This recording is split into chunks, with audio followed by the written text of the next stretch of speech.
Now, streets submerged in flood water, vehicles being swept away in strong currents. These were among the several frightening scenes witnessed in Bengaluru as heavy overnight rain devastated parts of the city and adjoining areas. Now, in a 30-second video that was reportedly shot in the Hosakerali area on Bengaluru's outskirts, a car can be seen being swept away in the deluge there. There have been numerous videos of flooding in Bengaluru after the city received 13 millimeters of rain from 2:30 p.m. to 5:30 p.m. on Friday. That's 2 hours. And this you can see, this is what the scenes were like on the streets of Bengaluru. Private vehicles, public vehicles, all of them stalled in several feet of water. An ambulance trying to make its way through these flooded streets. There's been another video that's gone viral on social media where you will see coming up a few men rescuing a newborn that's a 15-day-old child being rescued in the flooded streets of Bangalore city. You can see this man, he's carrying a 15-day-old baby above his head. He himself is in shoulder-high water. And then you see him then handing this child, this 15-day-old child, over to a woman. When he goes to another flooded house, he's accompanied by other men who are shouting instructions, and these men also saved the life of a baby girl from another flooded home. This is all in South Bengaluru, where overnight rain flooded streets and forced people to evacuate their homes. So the question tonight is, where are our smart cities? Are they sinking? Have our smart cities turned into dark cities? Well, let's bring in Vaman Acharya. He's a member of the Ministry of Environment and Forest for the South Zone Government of India. He is a spokesperson of the BJP in Karnataka. We have Dr. Shravan Dasuju, spokesperson of the Congress. Takinder Singh Panwar, former Deputy Mayor of Shimla and the national convener of the NCU, that's the National Coalition for Inclusive and Sustainable Urbanization. And Leo Saldana, policy analyst, environment support group from Bangalore. So the question, where are our smart cities? Okay, today it's Bangalore. Yesterday or last week it was Hyderabad, which is going to be developed as a global city, not even in a position to face a thunderstorm. Let's Vaman Acharya, whether it's Mumbai, whether it's Hyderabad, whether it's Bangalore, what happened to the Modi government's promise of the benefits of 100 smart cities? If these are going to be our smart cities, do we need 100 of them like this?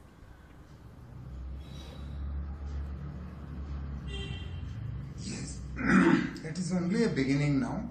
What Modi government at center. That was a promise made in 2016, sir. We remember that in 3-4 years everything cannot be achieved. Yes. Bengaluru comparatively are better than any other city in the country where such flood situations are being handled. Bangalore has some problems like what are called as Raja Kaluves, the big canals which used to take the drain water out of city, definitely have been encroached, and even till today very little has been done by local authorities on that issue. Bangalore Municipal Corporation has not been doing the responsible work that it was needed to. So may I just ask, am I confused? It's the Bangalore, the governments in Bangalore is a BJP government.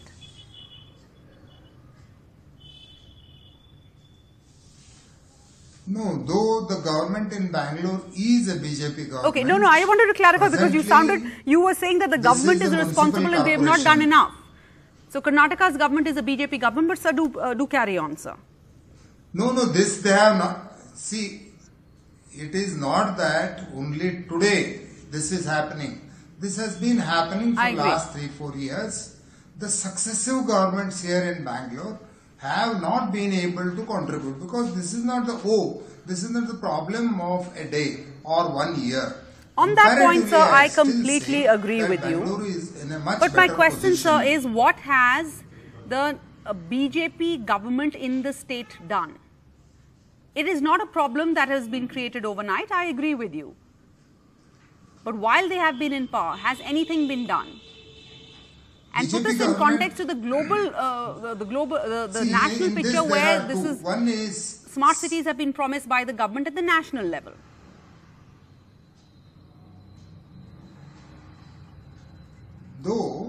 the government has been trying, but long-term results how trying? that you have to get as far as situations like flooding are concerned. So could you tell us how the government has been trying? They have not been completed still. It will happen. It will definitely happen in coming days. Number two is, Bangalore has its own very specific problems. Like, Bangalore is sitting on a height. There are about 100 odd lakes. Many of these lakes in last 20-30 years have also been occupied by people for their residential purposes, for roads and for such many things. Correct. So this is, though Bangalore has specific advantages, there are some specific disadvantages also for Bangalore. Number one is, Bangalore, even compared to Hyderabad, heavily rains here. Number two is, because there are 100, some smart infrastructure and city planners would say having more rains is an advantage. If you can learn to harness that water, if you can learn to save that water, if you can learn to do rainwater harvesting. Everything has an advantage and a disadvantage, sir. Mr. Acharya, okay, hold that thought. Let's bring in the Congress spokesperson, Shravant Suju.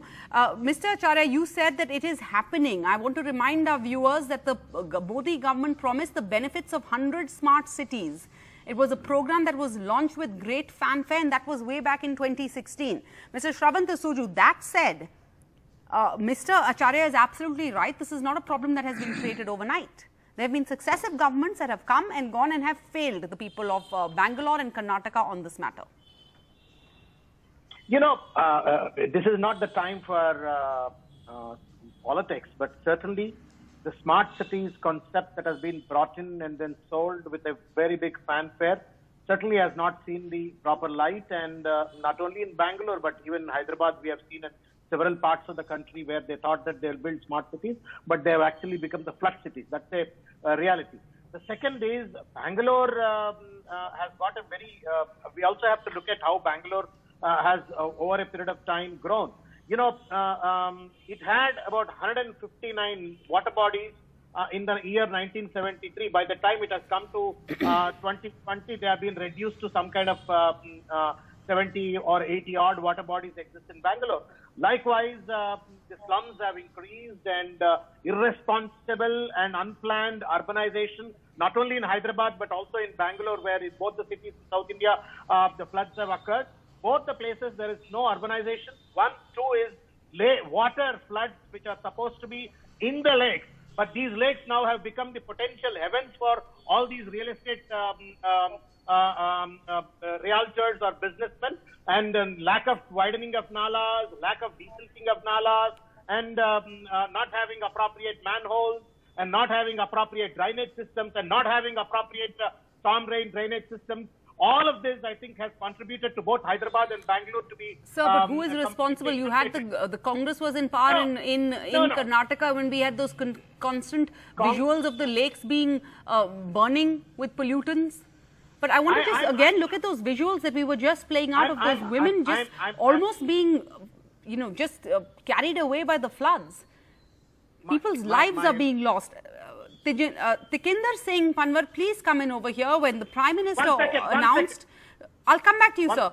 I'll come back to you. When the Prime Minister announced the Smart Cities program and campaign, he said if anything has the potential to mitigate poverty, it is our cities. Your response to this, because we seem to be saying cities are the answer, they're the panacea of all ills, but when we build these new cities, are we doing any urban planning? Are we factoring the crowds, the populations that are surging to our cities in search of livelihoods? There are two aspects very quickly I would like to place. Thank God it's not considered to be an act of God like we heard during the pandemic. Before jumping to the smart cities, which were supposed to be the lighthouse of the governance model and for other cities to be developed in the same pattern in India, I think I would also like to place the overall trajectory of urban development that one of my colleagues probably pointed out over the last 3 to 4 decades. And actually, where does the culpability lie? So, for heaven's sake, it's not God right now. I think we have to understand, I mean, who all are deciding the future of the cities? And for heaven's sake, please don't blame the people. or even for that matter, the city governments. I mean, all these development authorities, take for example, 3 cities I'll cite example: Delhi Development Authority, Patna Development Authority, Gurgaon Development Authority, and of course the Bengaluru Development Authority. None of these authorities are answerable to the people, one. Two, all these authorities are consultant driven. So where are those consultants, those multinational corporation giants who came and who said, look, we will design your cities? So this whole business of, what I call privatization of the cities, reaching out to your commons. I mean, basically your wetlands were your commons. So actually, it's not the people, it's the policy paralysis. The policy paralysis actually has gone beyond a limit, and actually you've increased the metes and bounds of the cities, and then you've asked people to come up. Hey, take for example Gurgaon. I mean, Gurgaon is a classic example where even if there are clouds, people fear that they are going to get flooded.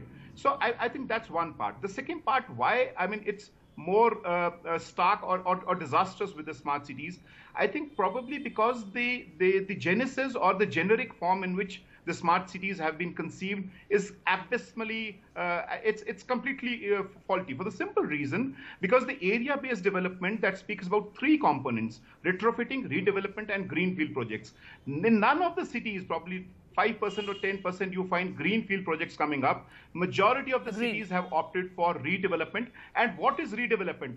I mean, it's a ridicule. I wrote the Patna vision document just 2 years ago. And 1 year after that, Patna was flooded and we saw the deputy chief minister being taken out because nobody owned the document. I remember that. All these smart cities are based on that redevelopment where you dig the city, you create flyovers, and not and that's why Bangalore is flooding this time, I'm told. Leo Saldana, is that why Bangalore specifically this time, because there's been so much digging up of roads or to make the roads, and the rains have come, those projects have stayed incomplete, and this is what we're seeing the outcome of that. A city which should be a smart city, not very smart after all, from smart cities going to black cities as we saw in Hyderabad.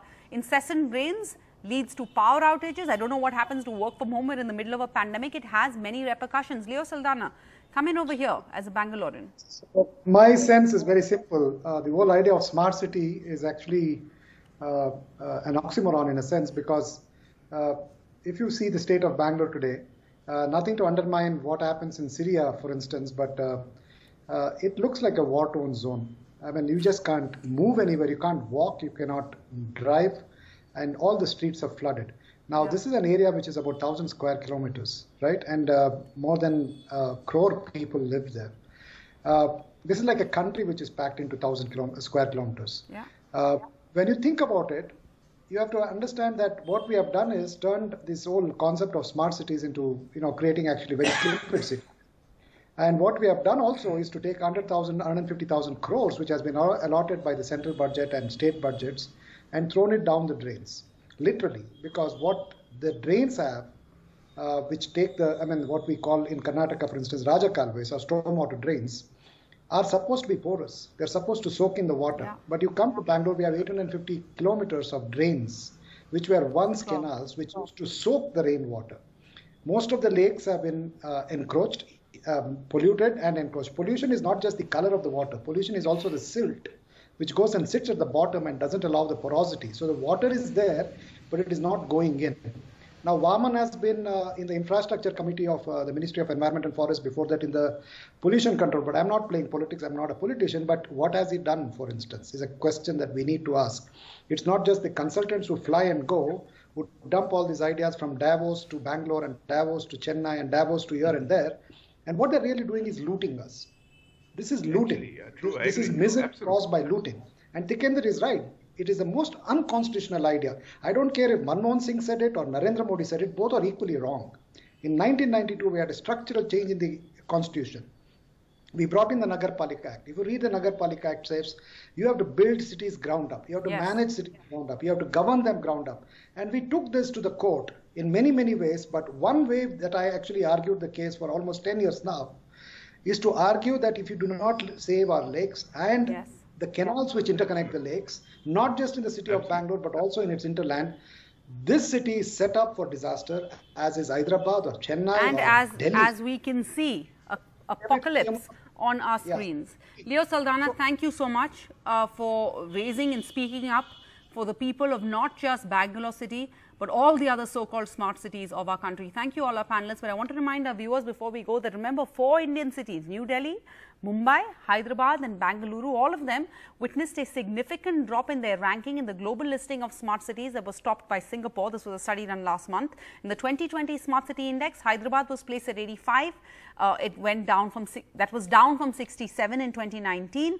Mumbai was at 93. In 2019, it was 78. Bangalore at 95. In 2019, it was 79. Something for us to think about.